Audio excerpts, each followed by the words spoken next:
إخوان، السلام عليكم ومرحبا بكم في هذا الفيديو. جبت لكم قنوات اللي ممكن أنكم تتفرجوا فيهم في كأس العالم، يعني جميع المباريات ديال كأس العالم مجانا، يعني بالمجان بدون اشتراك. كاينين قنوات اللي كينقلوا جميع المباريات ديال كأس العالم، وكاين المقابلات اللي ينقلوا فقط مباراة ديال المنتخب المغربي، يعني المباريات ديال المنتخب المغربي. غادي نبداو في المباراة ديال المغرب ضد البرازيل اليوم.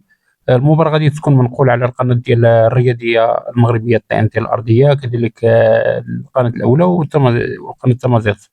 كذلك القناة اللي كتنقل جميع المباريات، كاينين جوج قنوات أخرين يعني كنقولوا جميع المباريات ديال كأس العالم بدون اشتراك، ممكن لك أنك تشاهدهم.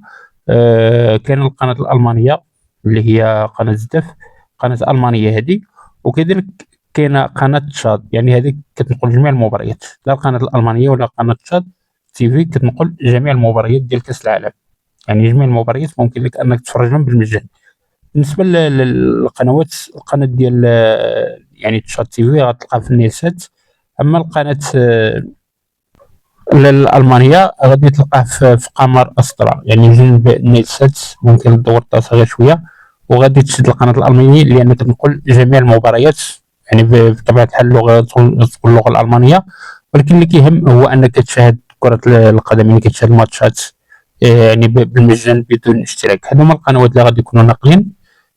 يعني القنوات المغربية بطبيعة الحال راهم غادي يكونوا ناقلين المباريات ديال المنتخب المغربي، بصح القنوات الأرضية